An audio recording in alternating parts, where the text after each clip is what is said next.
Good morning. Hello. Good morning. Yes, so great to meet up. Let's start.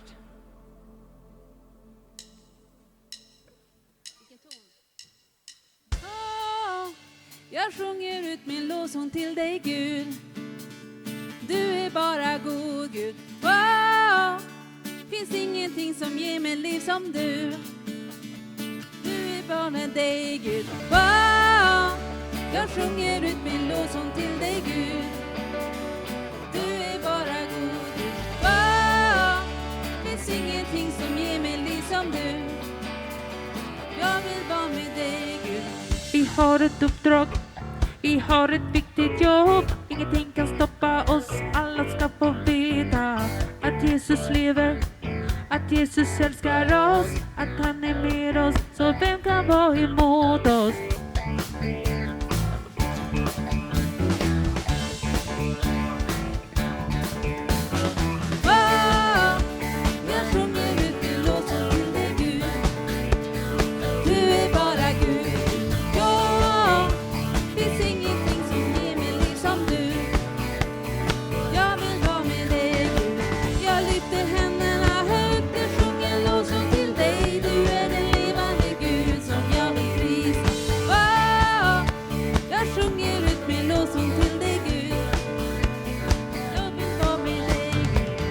Var din hjälte, jag vill ha din superkraft. Leva varje dag med dig, göra det du gjorde. Du gör mig modig, du gör mig superstark. Och varje dag ger du allt som jag behöver.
När ingenting verkar bra,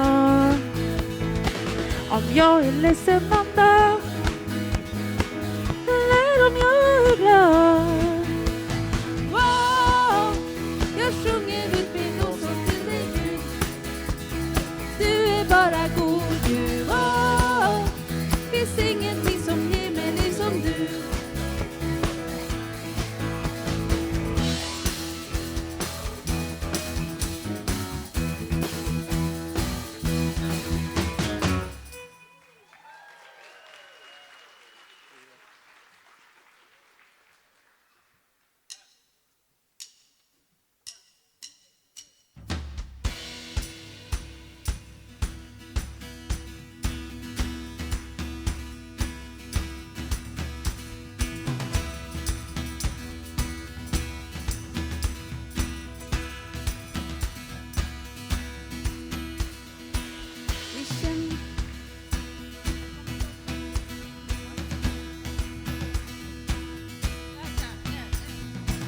Vi känner kungen, skaparen av världen. Han frälser och befriar.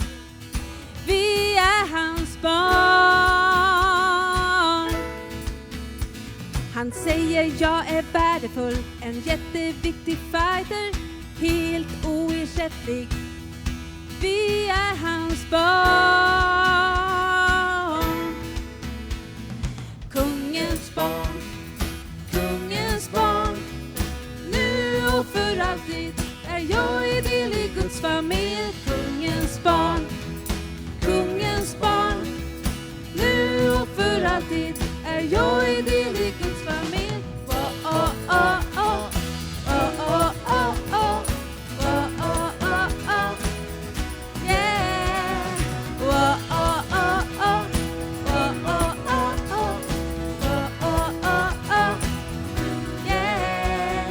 Kungen älskar alla, både rik och fattig. Han säger kom till alla. Vi är hans barn. Hör du ljudet av hans stämma? Det kallar i ditt hjärta. Du kan öva på att lyssna. Vi är hans barn. Yeah. Kungens barn, kungens barn. Nu och för alltid vill bli Guds familj. Kungens barn, kungens barn. Nu och för alltid är jag i din i Guds familj.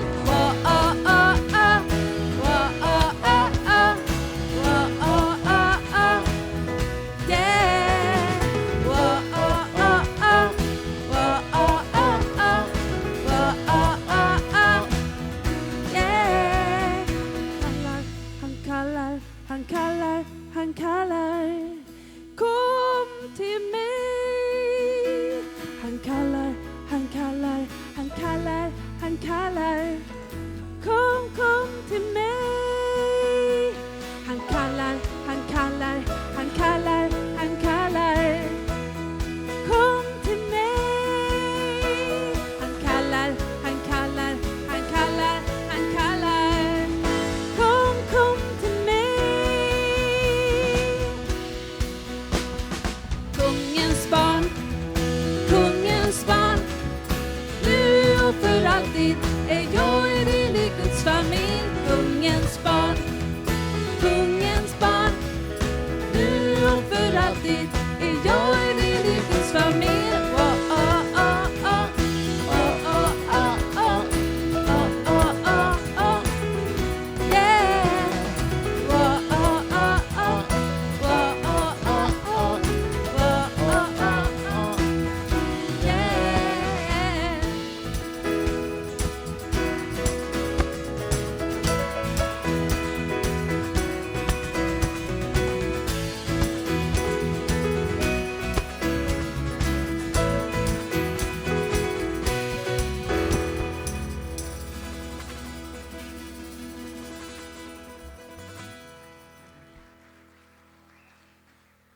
Good morning, everyone. We are soon ready for Kids Camp, but you parents are going to get a few pieces of information first. So Kids Camp starts every morning here with the adults at 9 o'clock in Nyhemshallen. And then in just a minute, we're going to go out these doors and meet our camps. There will be flags and staff that belongs to each camp, and will guide you to the right place. And you will walk with your team to the right spots.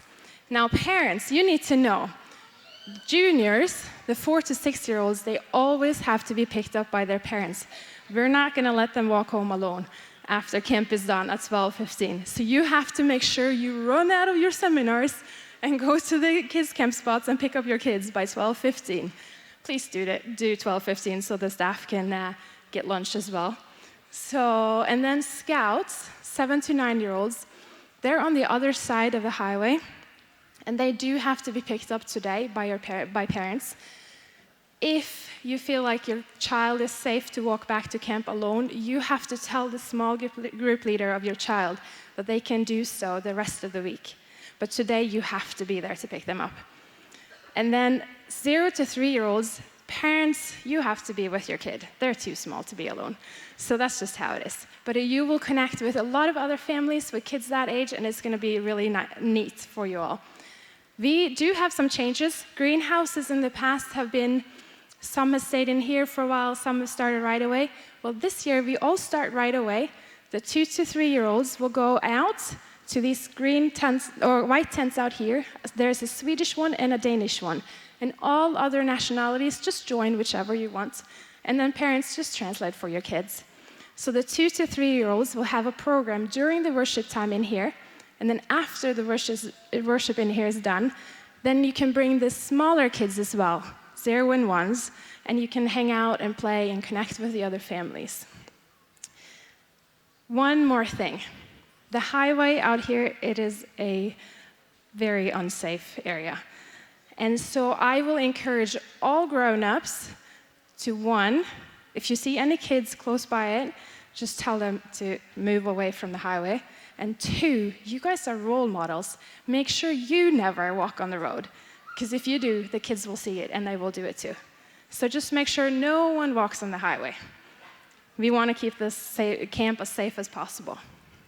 So I want for you all to see how many kids we have. So can all the kids come up here, right around the stage? We need to see how many kids we have this year.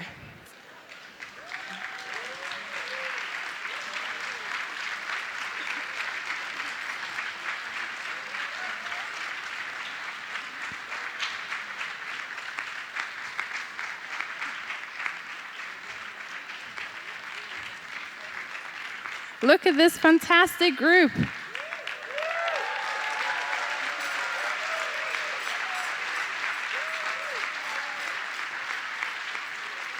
It is going to be so much fun having all of you guys in Kids Camp this year. We're really looking forward to it, and we're going to wonder with the kids about and marvel at how great God is. Now, let's hear the Kids Camp jingle, and this is the cue every morning that we are to go out the doors and meet our camps. So let's go to Kids Camp.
Come, let us join.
We sing with creation.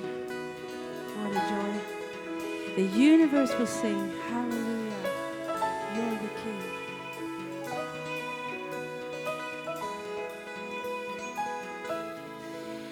We sing with creation. What a joy. The universe will sing, hallelujah, you're the King, Lord of all. We sing with creation. What a joy. The universe will sing, hallelujah,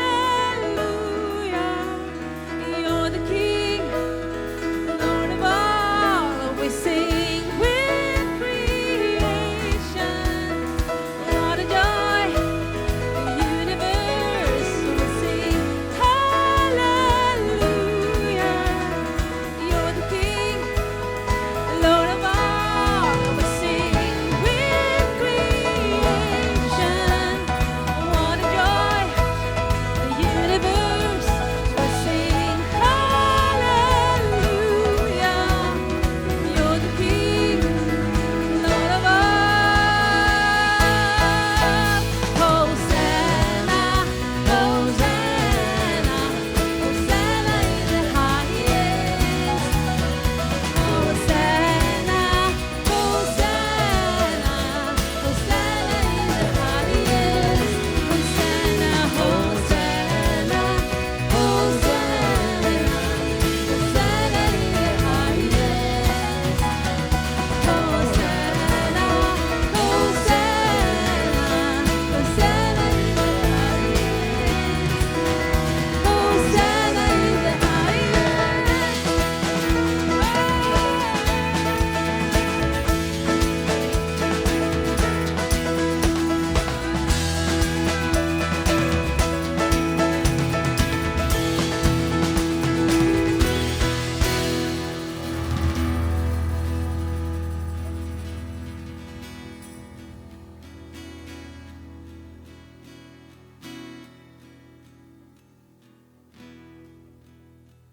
Yes, you are the highest. You are the highest, Lord. You're the Lord of Lords. And we praise you. We praise you and we thank you that we are part of your family. That we are your children. And we ask your Spirit to come this week. To come every day. Because we need you and we love you. And Jesus, break through into our hearts. Break through into this camp. Break through into the world. Break through into our countries so people will know you, your Father's love.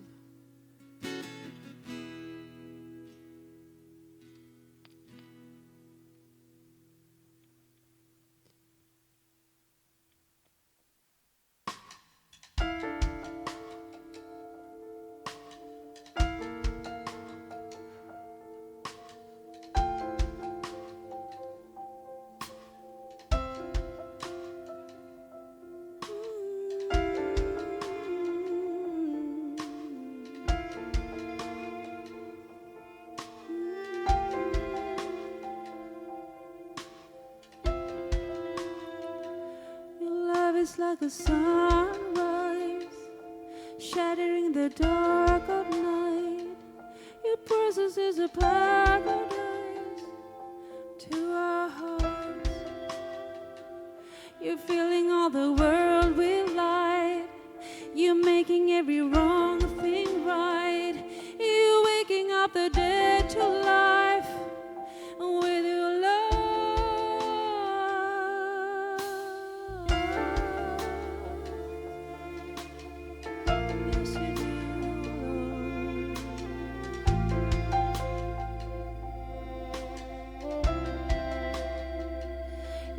Is like a sunrise, shattering the dark of night.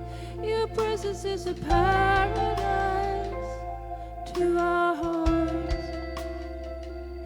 You're filling all the world with light. You're making every wrong thing right. You're waking up the dead to life with your love. God, you're always breaking through the dark, breaking into lives and healing hearts. Your love has torn the veil. Your love can never fail. Your love is making all things new. God, you're always breaking through the heart, breaking into lives and healing hearts. Your love has torn the veil. Your love can never fail. Your love is making all things new.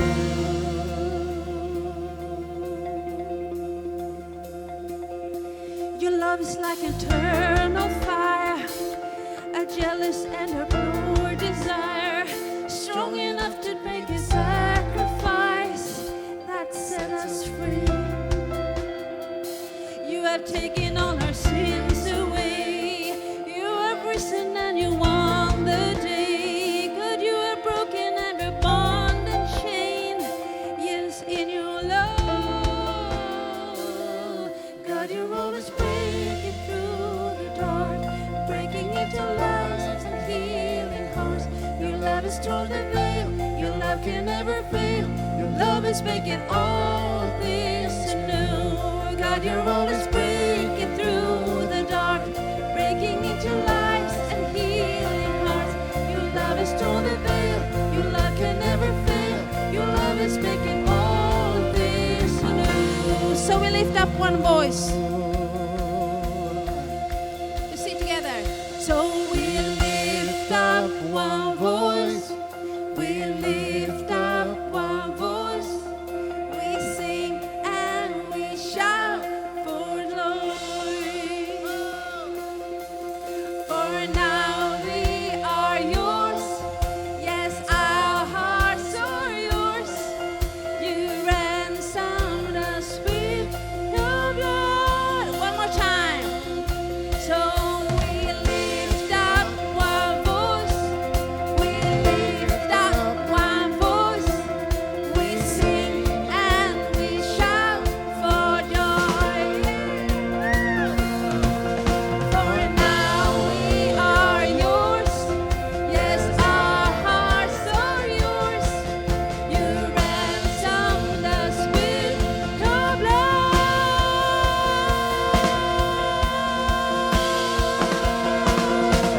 God, you're always breaking through the dark, breaking into lives and healing hearts. Your love has torn the veil.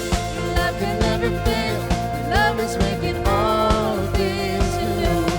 God, you're always breaking through the dark, breaking into lives and healing hearts. Your love has torn the veil.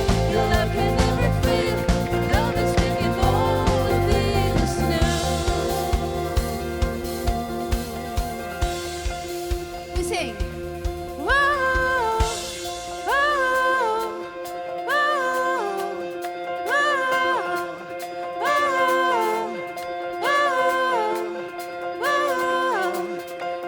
It's a song of freedom.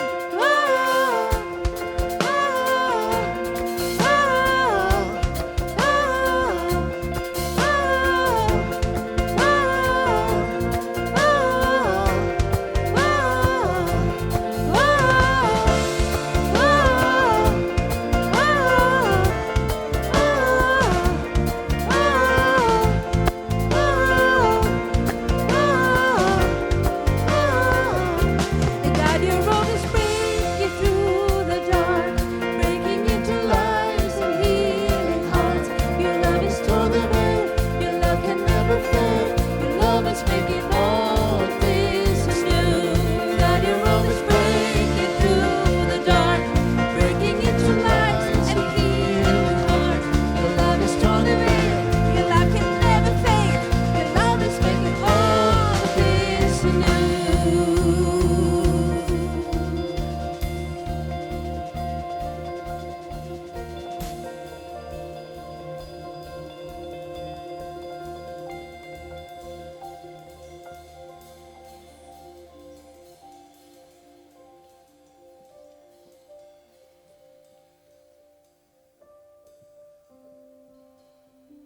God, we thank you that that is true still today. That was not just last night. That is still truth. You're still after us. As someone said, you are the biggest seeker. No matter how much of a seeker we call ourselves, you are the biggest seeker. You are after your sons and daughters. Thank you for healing our hearts, Lord. Making every wrong thing right. And we say, have your way today, Lord. Make the wrong things right today, Lord. In Jesus' name. Put our lives before you. Make the wrong things right. We're waking up the dead to life. What's been dead and forgotten for so long, you breathe your life into.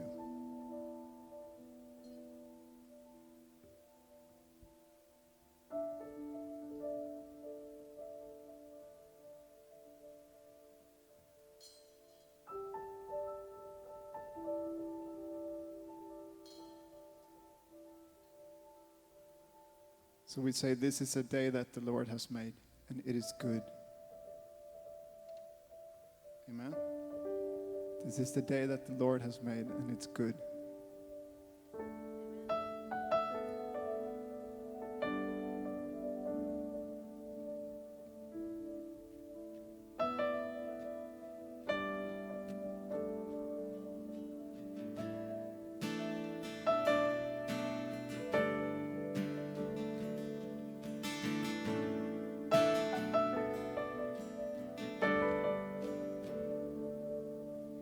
Father of kindness, you have poured out grace. You brought me out of darkness. You have filled me with peace. Giver of mercy, you're my help in time of need. Lord, I can't help but sing. Let's sing that again. Father of kindness. Father of kindness, you have poured out grace. You brought me out of darkness. You have filled me with peace. Giver of mercy, you're my help in time of need. Lord, I can't help but sing.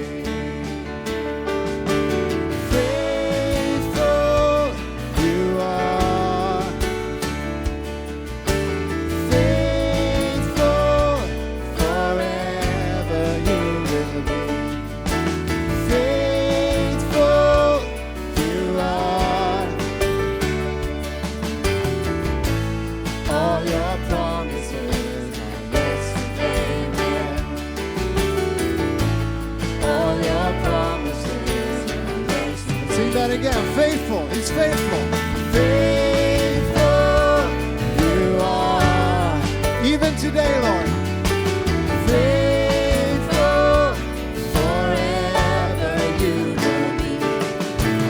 Faithful you are.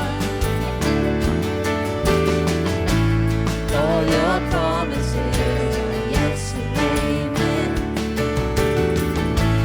All your promises are yes and amen. Beautiful Savior, you have brought me near. Pulled me from the ashes, you have broken every curse.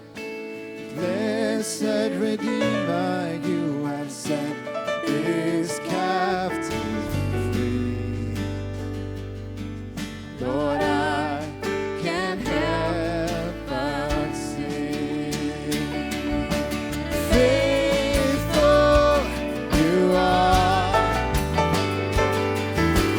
Faithful forever you will be. Faithful you are.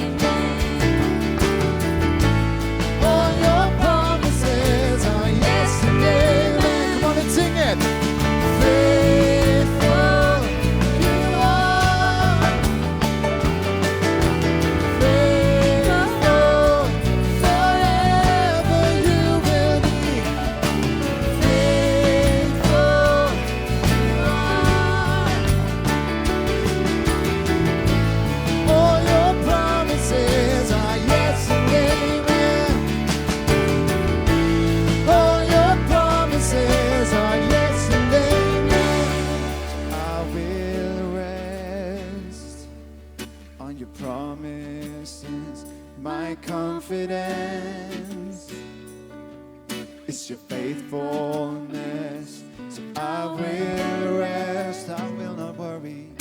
Your promises, my confidence is your faithfulness. So I will rest on your promises. Come on, my confidence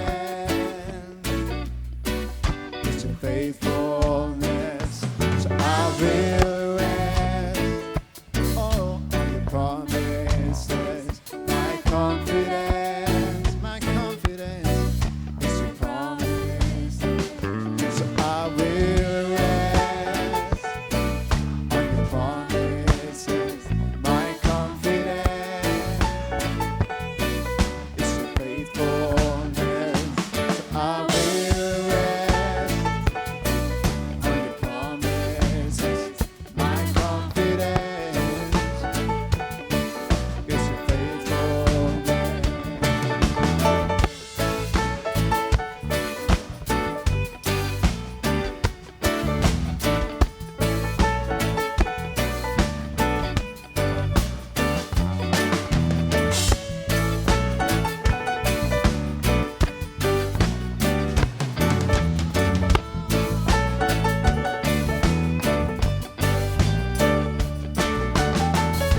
There's joy in the house of the Lord.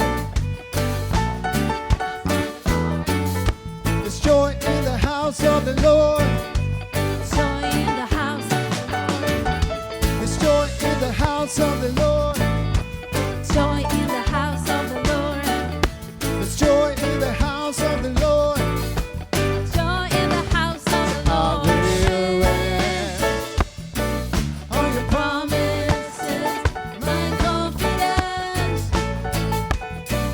You're faithful, faithful God. I will rest on your promises. my confidence.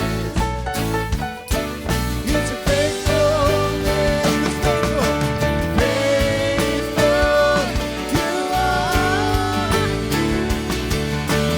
Faithful forever you will be. Faithful you are. All your promises are yes and amen. All your promises are yes and amen. Let's declare it one last time. Faithful you are. Faithful forever you will be. Faithful You are. All your promises are yes and amen. All your promises are yes and amen.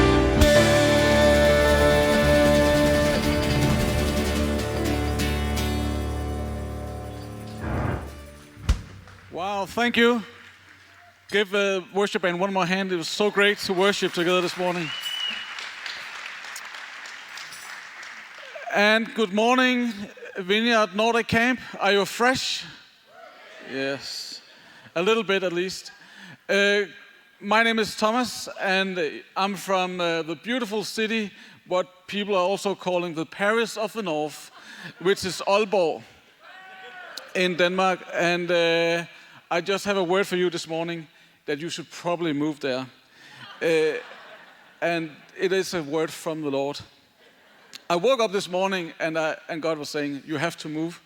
And could you please turn to your neighbor and then just say, you are so blessed that you are sitting next to me.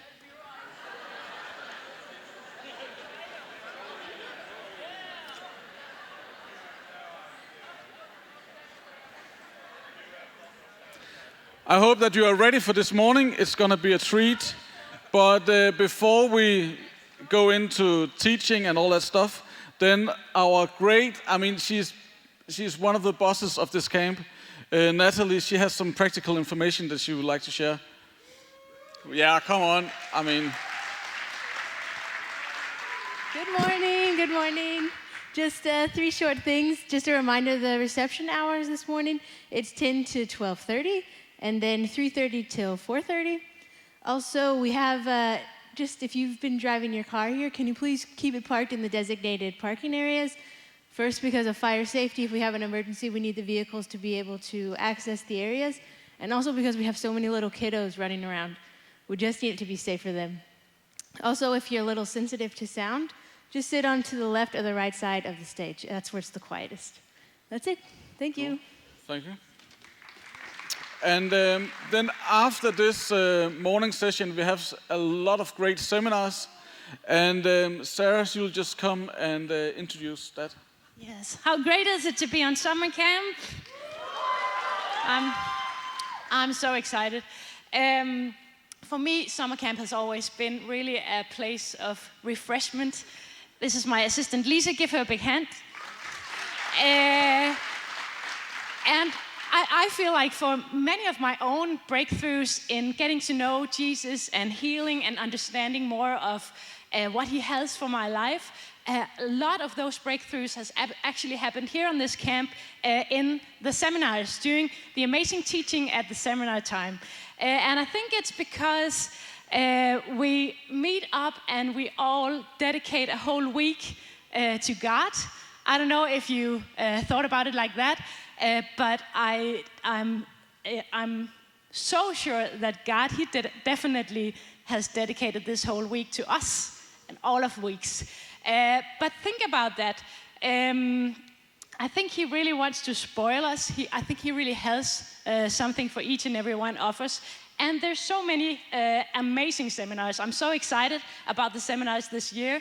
There's something for everyone. We have a seminar track for families, such an important area to talk about, to know about what is God saying, how can we raise amazing families that will go out and change the world, that will live in the love of the Father, and also God's mother heart also, I want to say. We have seminars about worship, about Bible. We have seminars today. There's a great one about learning to hear the voice of God. There's seminars about praying in creative ways. There's even one about praying with dance. Thomas? Yes. Do look at the program for the seminars. It's in your small booklets and on the website. And it's also every day you can read a little bit more and look at the beautiful pictures of all the seminar holders out in the hall here. So today there's actually 13 seminars, really awesome seminars.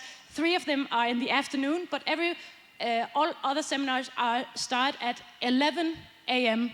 sharp.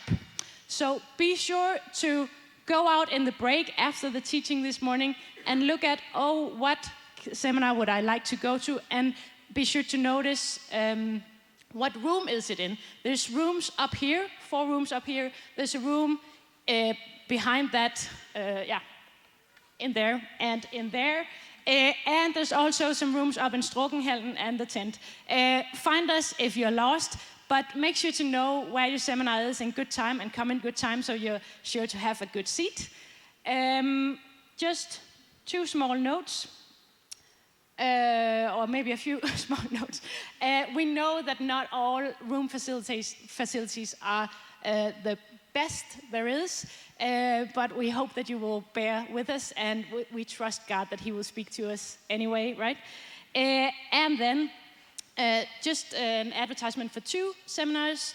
This afternoon, we have amazing Dave Peterson from South Africa teaching on healthy leadership. It's going to be up in room 1 up here. It's at 2 p.m., so it's an afternoon seminar. Dave Peterson has been in the Vineyard for 35 years. He's an experienced leader. It's such a treat to hear what he has on his heart. So keep that in mind if you're interested in leadership and how to go at it for the long haul. And also tomorrow afternoon at 1:30. And I know it says 1 in the booklet, but it's at 1:30. There's going to be a Q&A session here at the stage with the Mumfords and the Petersons, where we're going to ask them questions. What's it like? How do we follow Jesus for the long haul? How do we be disciples for the long haul with all the ups and downs there is in life and all the challenges there is? It's going to be a treat for us to listen to some experienced leaders. The Mumfords planted the first Vineyard Church in Europe and has been just amazing blessing for all of us, modeling and investing in us so faithfully. It will be a treat for us. So come to that if you want to come to that Q&A session. And now over to my lovely assistant, Lise. Okay, so as Sarah said, that the seminar starts at 11 a.m. sharp. So we have this wannabe bell. So when you hear that, means that we have 10 minutes before session starts. So it's time to finish up your coffee and your little chat. So a little service info. Yes. Thank you. Then one of the things that I do during the camp, apart from following the Tour de France updates, is that I'm actually part of the young adult seminar track. So could you please put up your phone? Take your phone, everybody. I know you have it with you. Take your phone, go into your Instagram app, and then follow Ali Hopja, which is our Instagram account where everything concerning young adults is happening. And so if you're here and you think, I'm not old, I'm not that young, but I'm actually right in my right age, then come to the young adult track that we have up in the tent up here, or there, or whatever. It is somewhere, and it will be great. And I know that the theme for this camp is wonder, but the theme for our little track is wonder, wounds, and waffles. There will, maybe, if we are lucky, will be waffles every day. Who knows? Just a little info about that. One of the things that we want to do at every meeting during camp is to share stories where Jesus has showed up in our lives. And this morning it's going to be Dax who's going to share.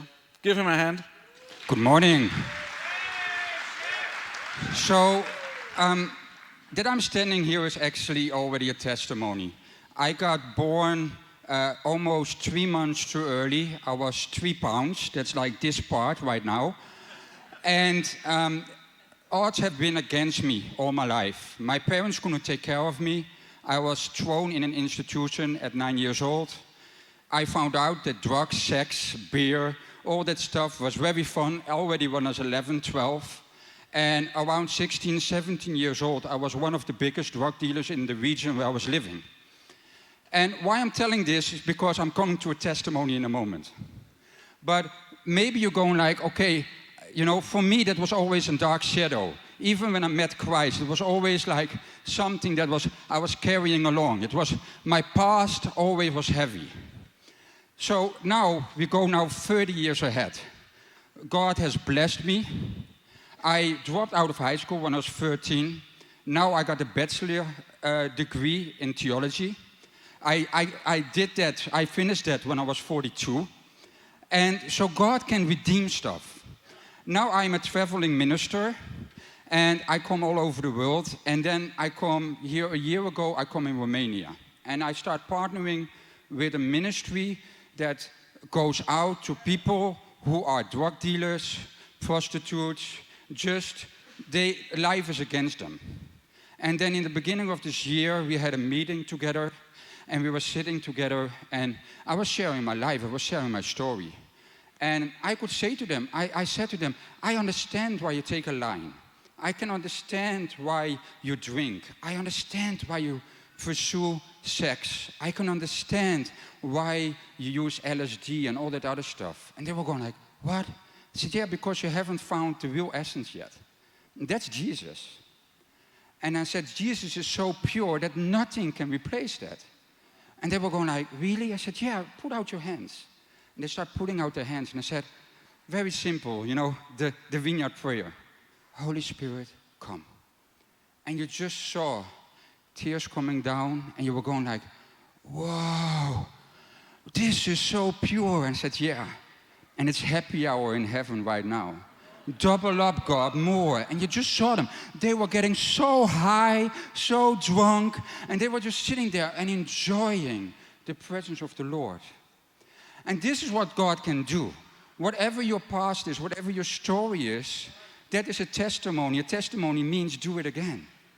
So tell your story, write it down, and tell your story to people who can relate to it. And they will experience God how you experience God. But in every story, there was always more. So now in August, here in a month, I'm going to Romania again. And I just got an update while I was sitting in the bus yesterday. 7 people are going to get baptized. Come on, yeah, come on, you can clap for him. But I believe because we got 22 people registered to that camp now, all people who are former drug users, we got 2 apartments for them where they live at the moment, and we make sure there is jobs for them, yeah. But I believe we're going to see at least 10 or 15 people getting baptized. So this is my testimony, this is His glory, and thank you so much. We're just gonna see a short video now about Imagine Art. Hello, Vineyard. And I'm a member of Imagine Art. And Imagine Art is a group of creative people within the Vineyard Nordic community that want to work and function as a platform for artsy people within the church, both here at camp and in our local churches back home. Our community is open. Anyone from you who has the arts itch in your heart to you who work as a full-time professional. And with art, we mean anything from opera singers to you who do needlework and anything in between. So why art in church? Well, there are many reasons. One is that Vineyard is a free church. It's not a state church. And within this free church movement, we have a history of the thought of a general clergy, the allmänna prästerskapet, which means anyone can share their story, anyone can share their Jesus stories and the things that happens in life and the thoughts that we get when we read the scriptures. It's more than that, we are also encouraged to do so, doing the stuff. And for us artists, we too have our stories to share. But our language might not always be best suited to be spoken in a microphone. It might come out better in a song or in a light installation. Another reason to bring art into church is the fact that art communicates in another way than words. We are so used to all this information coming toward us, but sometimes when we meet art, it skips the head and goes straightly to your heart. And that can open up new ways of communicating. And art can also be a way of talking about the struggle of life. Sometimes if you are going through something that is hard, it can be easy to think that you are the only person in the whole wide world that is dealing with these things. But if we as a church bring life, the things from the outside world also into church, as in art, people that come to church can see these pieces and hopefully they can see that, okay, you are also struggling with these things. And I am not the only person in the whole wide world that is having thoughts like this or is struggling with these things. And that can help us getting closer to a healing or identification, to see that you are not alone. And I think that is super important. And it also gives us a credibility as a church and as Christians. Of course, we love God and we love to worship Him. That is what we are supposed to do. But it's important to also realize that we are humans and we need to connect with each other. And when we connect with each other, we can help us grow and also to become more free together with God and as a church and as a community. And that is so beautiful when it happens. So, yeah, art.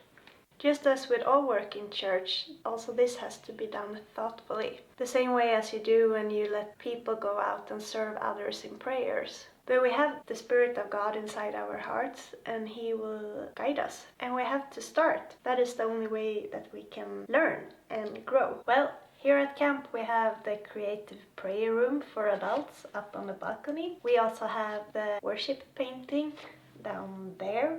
And if you want to be a part of that, you have to come 20 minutes before the evening meeting starts so we can cover you with prayers. And the rest of you, there is the long white paper in the back. We also have some meetings in the afternoon, and you will find more about it in folders. You will find that most of our communication happens on Facebook. Imagine Art, Vineyard Nordic. So find us there. Come and join us.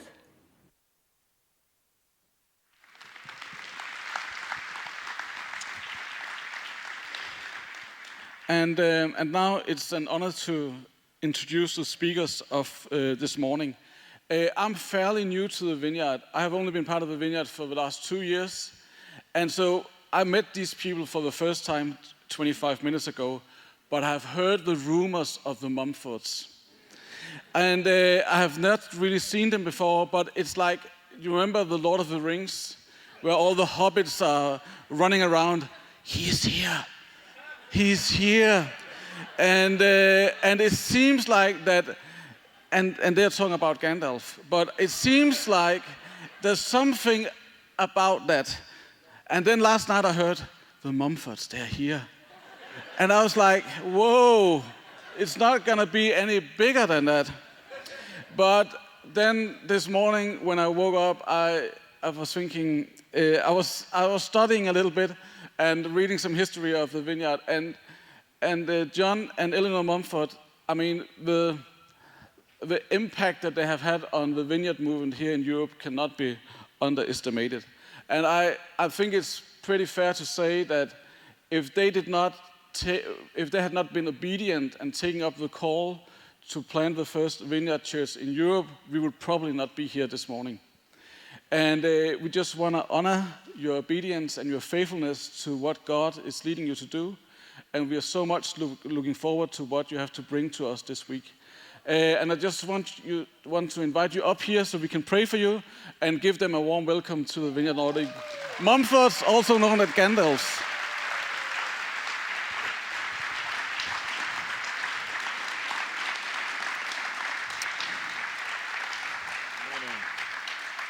Do you want to pray first? Yeah. Let's just pray for them. Let's all stand up and raise our hands to them out and pray for them.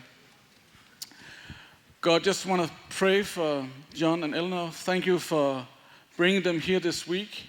Thank you for all that they have done so far. And God, I just want to pray that your presence will be on them this week, and they will experience how you are with them. And I pray for all the battles that they have fought over the years. But also thank you that you're going to fight the battles for them. That it's not only them that is going to fight, but you're going to fight for them. And just pray that your presence will be with them and give them the words that you have for us. In your name, Jesus. Amen. Amen. Thank you. Amen. Well, thank you so much. We're actually just a couple of vineyard hobbits, John and I. We really are no more than that. Some of us more hobbit than the others. But it's a tiny bit more Gandalf in there, but not here. Thank you so much for having us. I can't tell you. John has been to this site before, haven't you? You've done this before. 10 years ago, yeah, exactly. when hobbits ruled the earth. But I've never been here. Stop it. I've never been here. And it's amazing. So we arrived at midnight, all right? Of course, it's still broad daylight for us. But we arrived at midnight and wasn't quite sure where we'd come to. And then when we woke up this morning and looked out, this is amazing. This is so beautiful. And we are thrilled and honored to be here. We're going to teach a little bit backwards and forwards. John will do this morning, I'll do this evening, and so forth. But basically, we tend to do everything we do together. And it's too sweet. But it was a little while ago now, but we were flying from London to Copenhagen, okay? Which is about 40 minutes, to be honest. It's not very long. 35. It's about 40 minutes. 35. And we were put in separate rows. Now, you need to understand our backstory. John and I have been married for nearly 42 years. We've been in love for 46. And I can tell you it's only getting better. However, John was really put out because they separated us. British Airways didn't understand our marriage model, and they put us in different rows. And John was really put out. So he called the flight attendant and he said, "Excuse me, my wife and I have been married now for over 40 years. We've been in love for 44, and I wonder whether you might change our seating." And the little lady went around and tried everybody else, and nobody would play. Not a romantic on the whole flight. So in the end, he got her back and said, John is very polite, as you'll discover. He said, "I don't want to put added pressure onto you, but you need to understand, I do suffer from separation anxiety." This is 40-minute flight. So she tried again, and nobody would help. So she came back to me and she said, "My dear, we've done everything we can. I'm so sorry. I can't do this, but you could probably do with a little break." How right she was. Anyway, she then arrived. Can I finish the story? Just arrived from out of first class with a couple of little bottles of champagne for us. And these are for you. And then the crew lined up as we left the flight in Copenhagen to say, "We salute you for loving each other so much," brackets, "and being such pains in the neck, and that you've been married for so long and so happily." So that's who we are. Now you.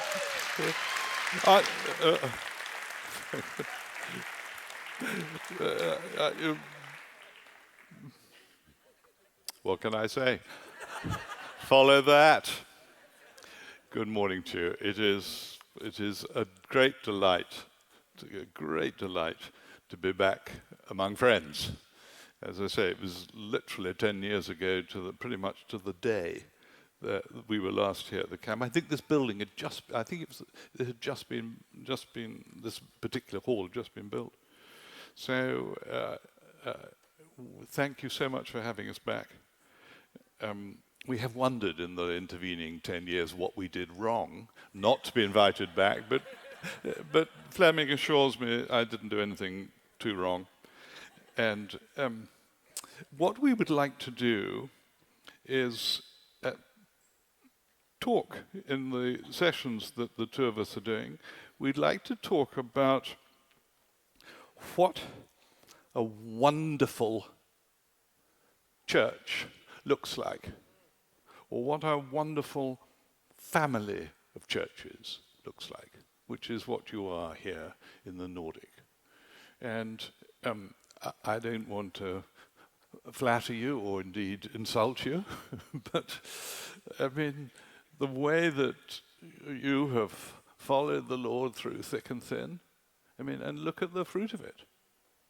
And see what God has done over these years. It's just remarkable. And the rest of us in the vineyard around the world have watched and have been thrilled and excited to see all that God is doing in the way that you're growing and you're developing leaders and you're spreading the good news of Jesus and you're planting churches and hordes of young people you've accumulated.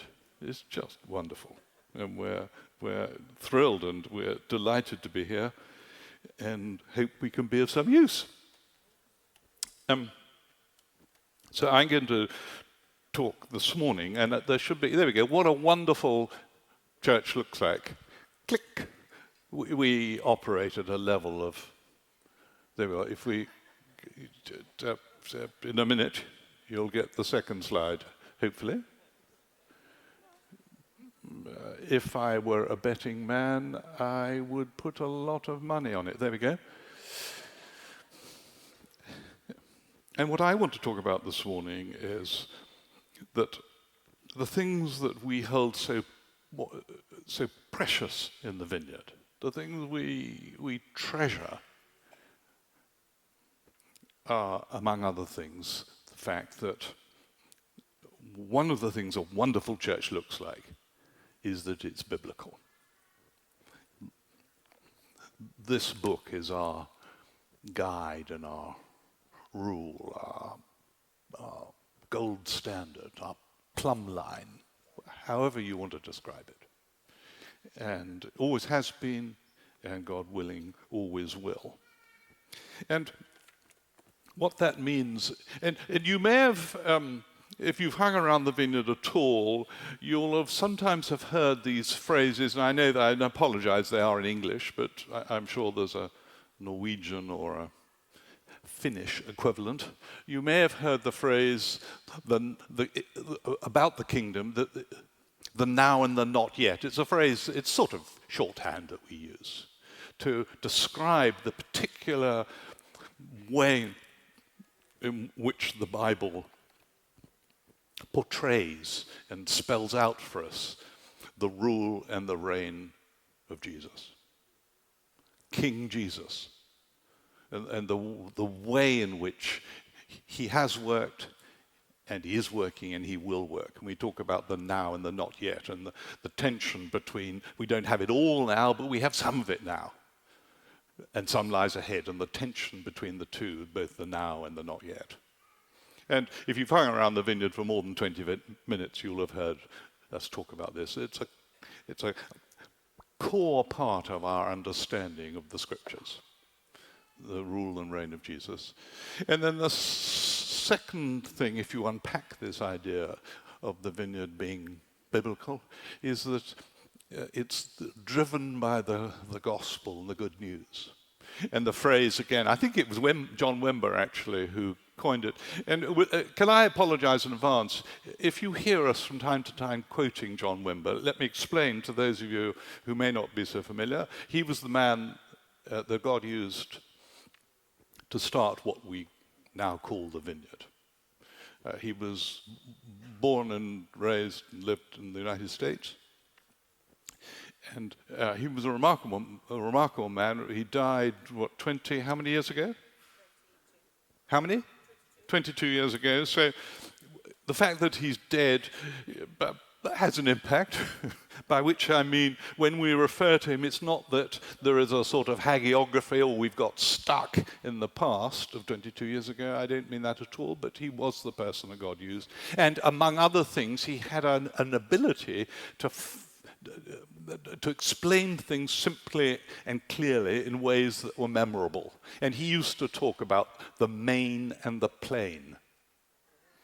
And by that he meant that part of being men and women of this book was that the things in this book that down through the centuries, down through the millennia of Christian history, the church of every description, every part, has always been quite clear that there were certain things that were, as it were, front and center. There were certain things that are crystal clear. Now, there are some things that aren't. And there are some things that Christians have discussed and debated and sometimes fought over, and that's fine. And people have their opinions and they work on trying to understand it more. But in contrast to that, there are a whole lot of things that are very clear, crystal clear, the main and the plain. And one of those is, of course, the good news of Jesus. And as a Vineyard family, this lies right at the heart, right at the center, in the very roots of who we are and what we're about. And that's what I want to focus on for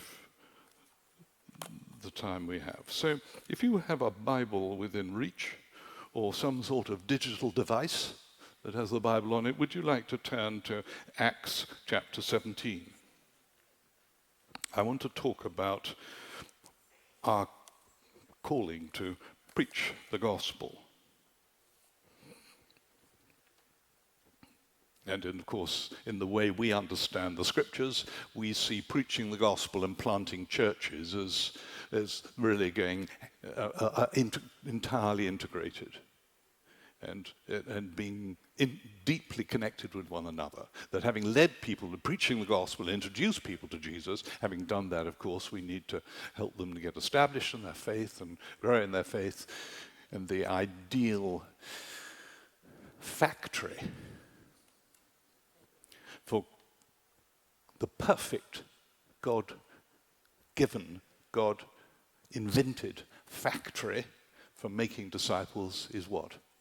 Is the church. There's nowhere else on the planet that you can make disciples. It's in the church. So if you like to turn to Acts chapter 17, here is, and there are a number of places I could have plucked out a narrative, but I've chosen Paul's visit to Athens. Paul was visiting there. He was waiting for Timothy and Silas to join him. And like many of us who find themselves in Athens with time on their hands, what do? You go sightseeing. I mean, that's exactly, Paul grabbed his iPhone with his camera and started, visiting the sites, the famous sites of Athens. And then a little bit later, he found himself speaking to some of... You need to remember that Athens was the center of the then known world civilization. And Athens was the place where combined university and governmental center. It was where the brightest, the best and the brightest of the known world lived, in academic world and in the political world and in every other world, the artistic world. Anyhow, Paul found himself, and that's where we'll pick up the story, verse 22 of Acts chapter 17, addressing these people in the thing called the Areopagus, which was a meeting place. Men of Athens, verse 22, I see that in every way you are very religious. So he's sort of reporting back on his sightseeing trip. But as I walked around and looked carefully at your objects of worship, I should have said that Athens, the city, was full a forest of idols. It was said that if you went to visit Athens, you were more likely to bump into a god, with a small g, than you were to a human being. They were just everywhere, do you see? So as I walked around and looked carefully at your objects of worship, he said, I even found an altar with this inscription, to an unknown God. And then, with breathtaking boldness, he says, now what you worship as something unknown, I'm going to proclaim to you. I mean, just remember who he's addressing. I'm now going to explain to you what you don't know. And it's such a pleasure to do so, is the implication.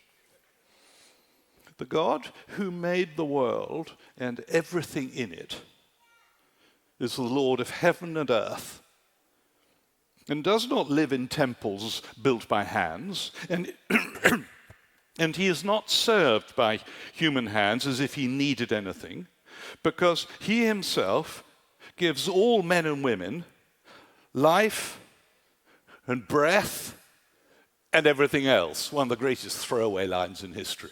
Life and breath and everything else. From one man, he made every nation of men and women that they should inhabit the whole earth, and he determined the time set for them and the exact places where they should live. God did this so that men and women would seek him and perhaps reach out for him and find him, though he's not far from each one of us. For in him we live and move and have our being, as one of your own prophets has said. We are his offspring. One of your own poets has said. Therefore, since we are God's offspring, we should not think that the divine being is like silver or gold or stone, which of course he'd seen in his sightseeing, an image, that is, an image made by man's design and skill. No, no. In the past, he goes on, you are kind, thank you. Verse 30. In the past, he goes on, God overlooked such ignorance. I mean, just breathtaking. To the brightest of the bright. He said, you're ignorant. But I tell you what, God's prepared to overlook that ignorance. I mean, but now he commands all people, everywhere, to repent. For he has set a day when he will judge the world with justice. God is focused and fixated on justice, righteousness. And he is off in the future, yes, but he's set a day when he will judge the world with justice. Not with menace, not with vindictiveness, no, no, no, with justice. With the man he has appointed, by the man he has appointed. And he has given proof of this to all men by raising that man from the dead. When they heard about the resurrection of the dead, some of them sneered, but others said, we want to hear more on this subject. After that, Paul left the council.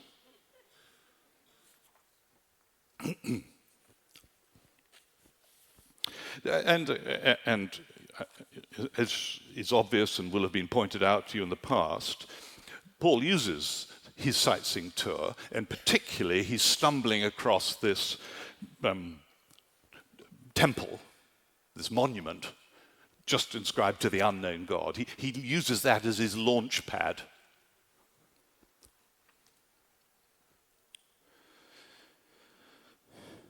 And the thing about the Athenians was they were so terrified of the gods that they would worship anything and everything just to make sure they didn't accidentally irritate or anger one of them, do you see, which would then have dire consequences for them.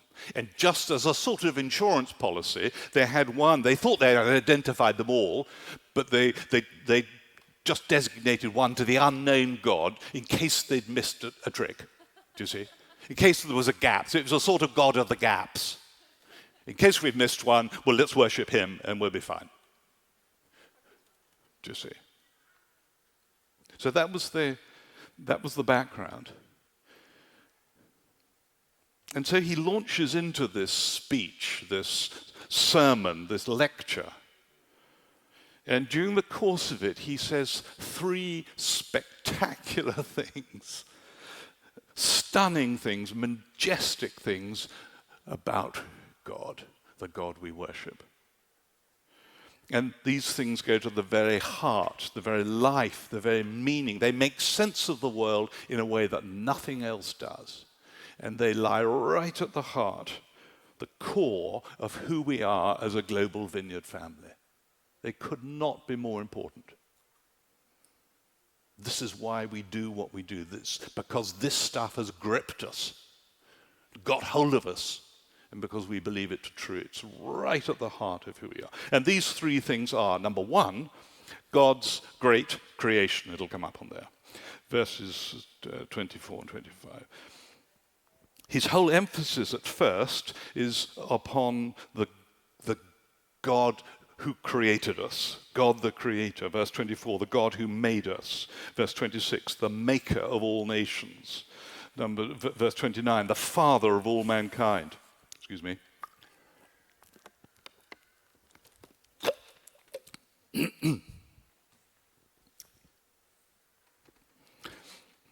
Verse 24, the God who made the world and everything is in it is the Lord of heaven and earth. Do you see the verb there, God made? That's the emphasis. You see it again in verse 26. From one man he made every nation. This is the idea that God created, God made.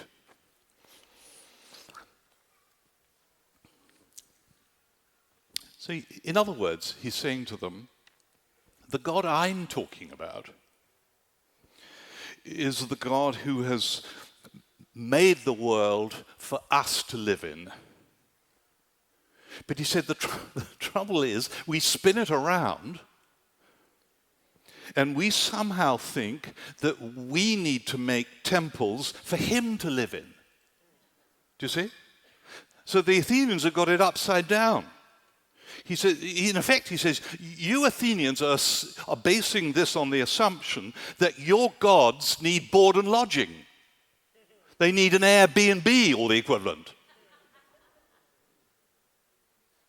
That they can't get along, these gods of yours can't get along without you. You've got to give them housing.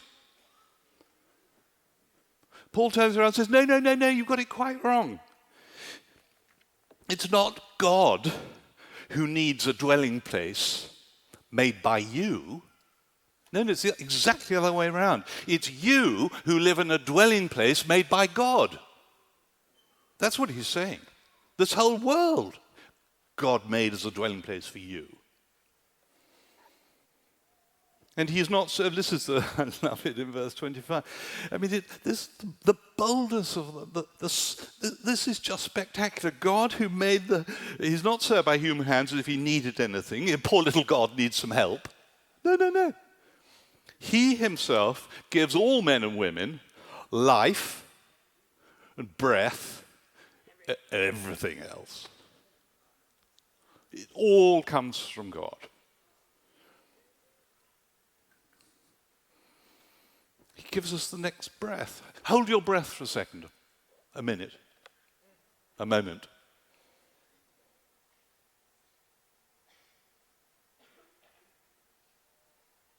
The very fact you've just taken your next breath is only because he gave it to you.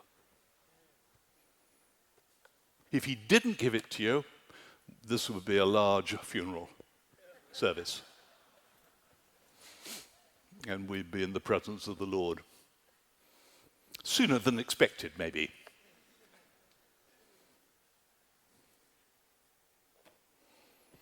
This is extraordinary. We're utterly dependent upon God. And that's the way God has made the whole thing. Now, our culture, your culture, in this part of Europe, our culture and ours, does not get this. But that doesn't change it.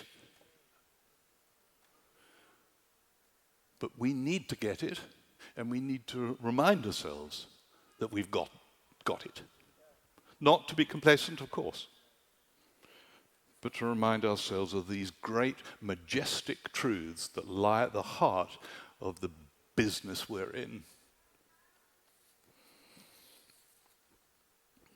So he goes on in verse 29, therefore, since we are God's offspring, we shouldn't think that the divine being is like gold or silver or stone, an image. You know, basically what he's saying is, you take all that's most brilliant in mankind, and Athens sort of encapsulated it.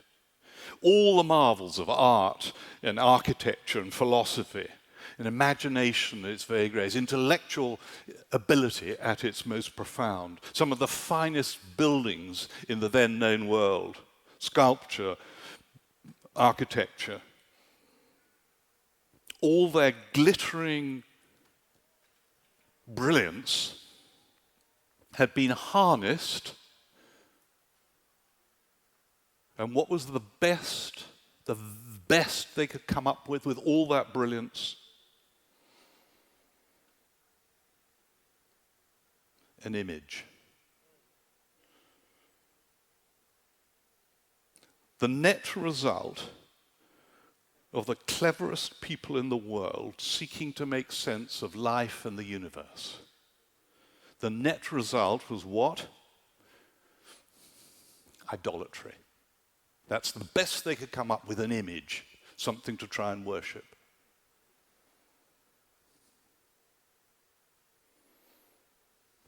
And he holds it up to ridicule. He says, is that all? Is that the best you can do? Honestly? Now, Of course, in our modern world, we do nothing so unsophisticated as to have all these little idols and temples. Oh, no, we don't do that. But we are nevertheless beset by idolatry. And idolatry stalks our lands in different ways. Because you see, by an idol, the Bible means anything that displaces God from the throne. Anything that moves God off the throne, by definition, is idolatry.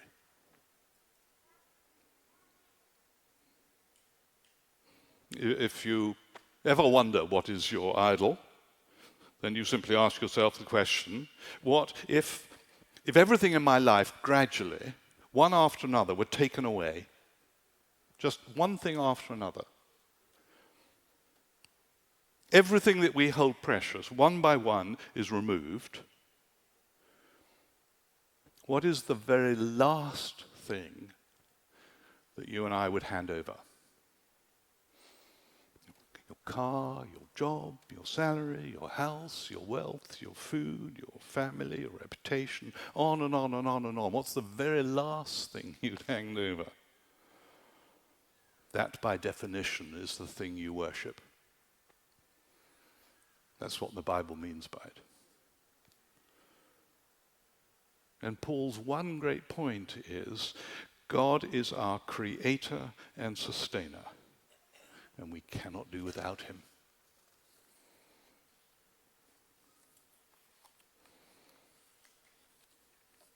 And the one great sin, the one great offense, the one great mistake, according to the teaching of Jesus and the teaching of the New Testament, is not adultery or cruelty or lying or bad as those things are. No, it's I want to be independent of God. I can do it myself. I can run this thing myself. The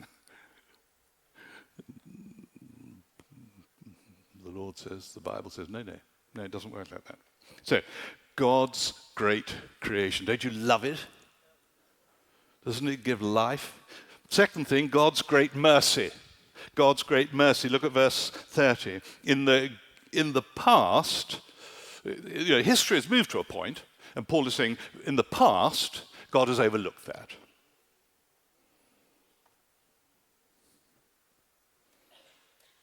Because of what he sent, he doesn't unpack it here, but he does elsewhere, because of what God has done in Jesus, sending his Son, who died for us and was risen for us. Because of all that, God is able to overlook the past.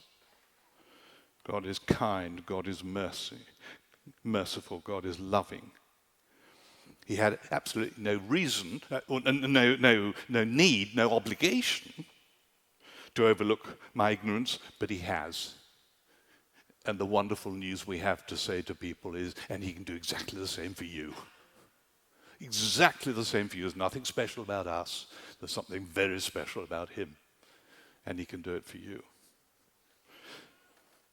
Years ago, I remember an old pastor who's now in his mid-90s. He's saying, I always remember, he said, when I get to heaven and I meet the Lord face to face, he said, I can well imagine my instinct as I meet the Lord will be to blurt out something like, oh Lord, it's lovely to see you at last, but oh, I'm so sorry for that and all my sins, that and that and that. And he said, but I know what will happen. Jesus will look me in the eye and he'll just say, what sins?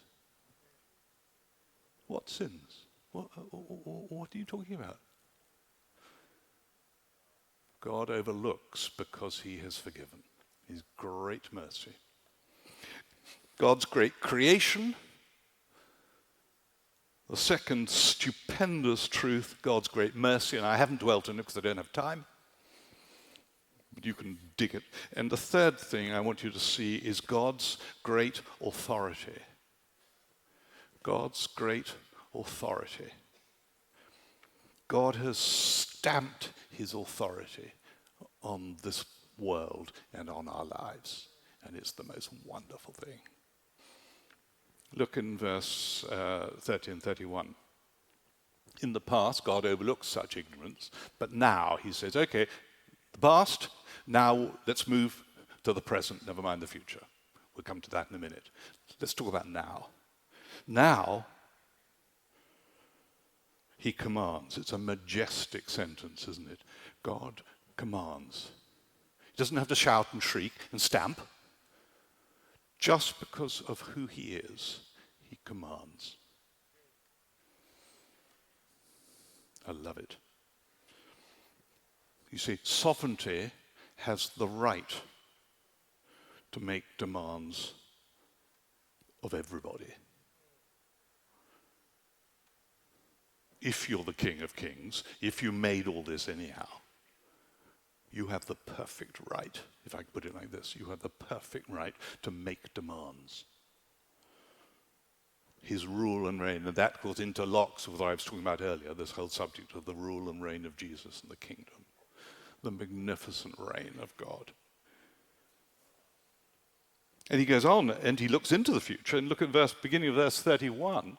He says, he has set a day when he will judge the world. You know, some people think, don't they, that history is just going sort of round and round and round. Some of the Eastern faiths, religions, tend to go in that direction. Christianity has never done that. Christianity has always gone. The Judeo-Christian tradition is always that it's going in a straight line from A to B. So somewhere in the future, there will be a point when God, he has set a day when he will judge the world with justice. It's as if God has set up a court. Think The Hague, think the Supreme Court in Washington, D.C., or whatever the equivalent is in your nation. The highest court in the land, the highest court in the universe, God has already set up. And there'll be a day of accounting where every wrong will be righted. So it won't all, C.S. Lewis used to say, it's not just a criminal court, it's also a civil court where injustices. So you think of all the things that have ever been done or said to you that were wrong, just plain wrong in your life. I mean, it becomes mind-boggling because then you spread the poor and the impoverished. The children, you were talking about it last night, I gather, the children who should be alive on this planet today, but aren't, because somebody chose to kill them. The injustice of that. One day God will put right. Spectacular. This is the God we worship, the God of justice, fairness. He will judge the world. Everyone will face the justice of God and give an account. Famously, Anne of Austria, who got into a bit of a pickle with Cardinal Richelieu. Do you remember? Think Three Musketeers, okay? God says to this unjust cardinal, God does not pay at the end of every day, my Lord Cardinal, but at the end he pays.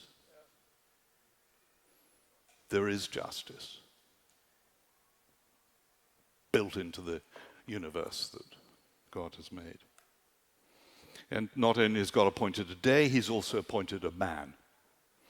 But what do people do? What do people do with authority?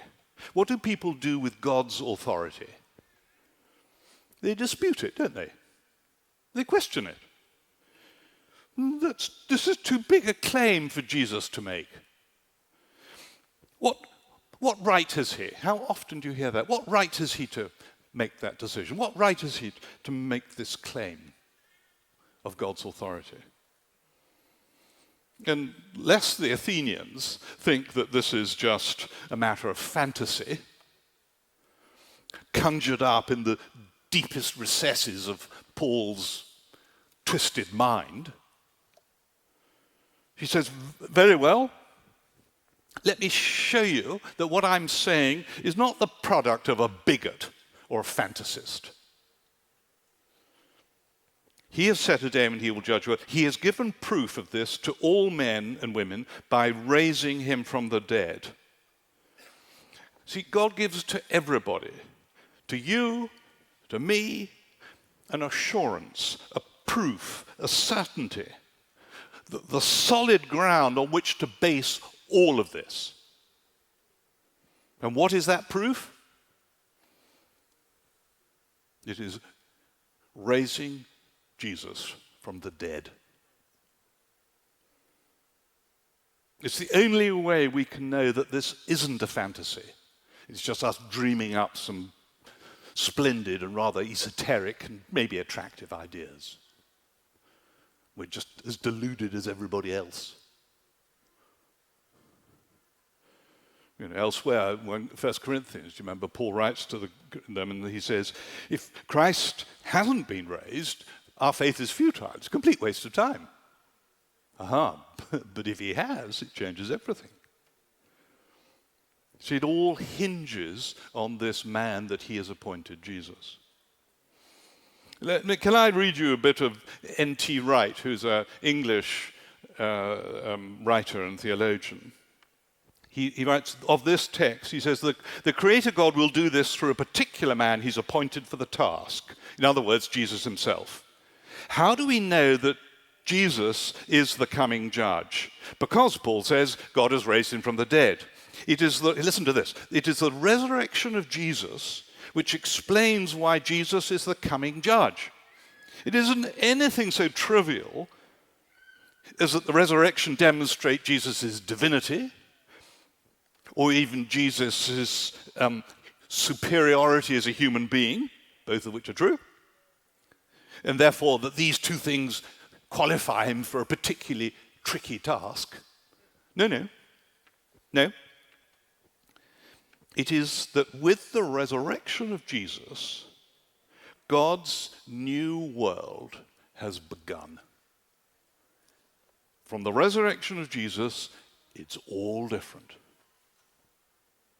In other words, his being raised from the dead is the start, the foundation, the beginning of the great setting right which God will do for the whole cosmos at the end. The risen body of Jesus is the one bit of the physical universe, says N.T. Wright, that has already been set right. Therefore, Jesus is therefore the one through whom everything else will be set right. Because it's of a new order. It's totally different from anything that's gone before.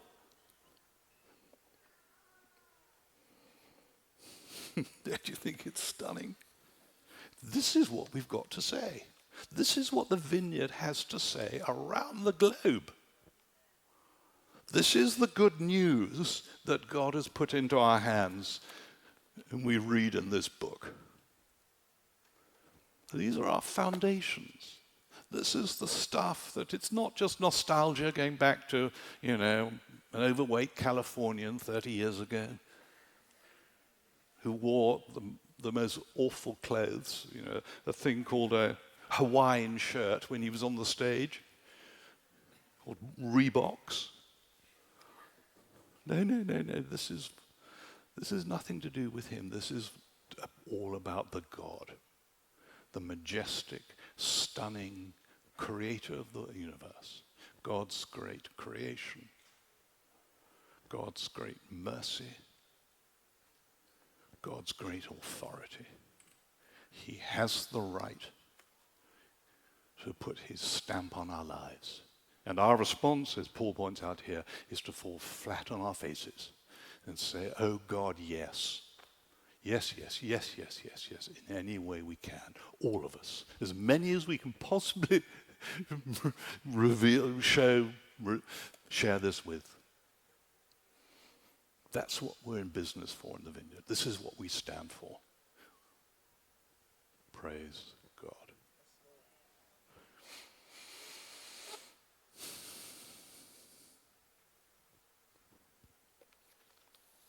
Let's pray.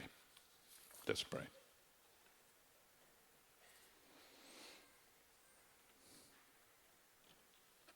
Lord, this is not just the most wonderful invitation, divine invitation.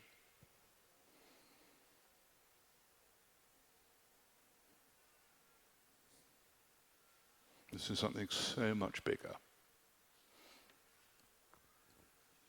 And we feel indeed dwarfed in the presence of something so truth, so majestic, so stunning, so stupendous, so spectacular. We run out of words. This is so big and great because you are big and great.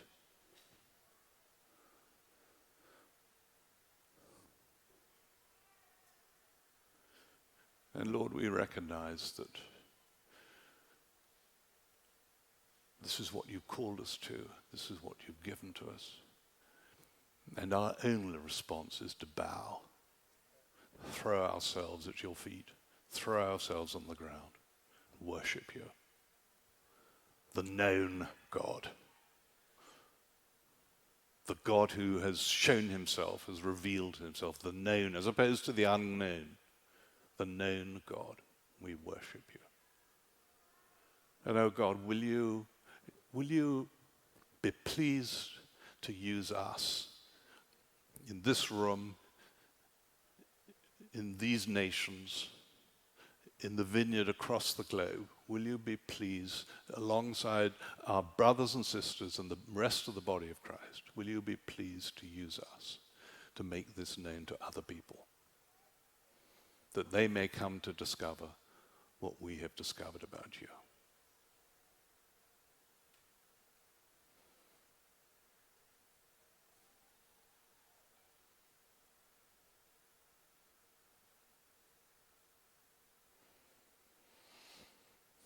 May this grip us in the vineyard.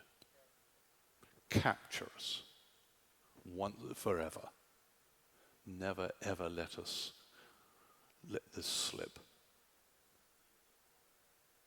or let it become anything other than front and center in who we are and what you've called us to and what we're about. And the people said, Amen.